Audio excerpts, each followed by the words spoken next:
आहे तो माझी बायोग्राफी आहे, माझा जीवनपट आहे आणि तो काव्य स्वरूपात आहे.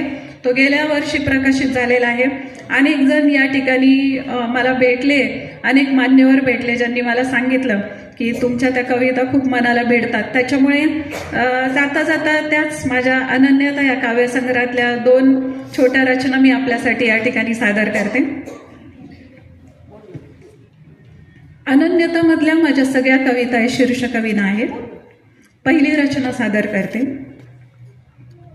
आई अशी तू माय माझी, आई अशी तू माय माझी, दुधावरची साय जणू. आई अशी तू माय माझी, दुधावरची साय जणू.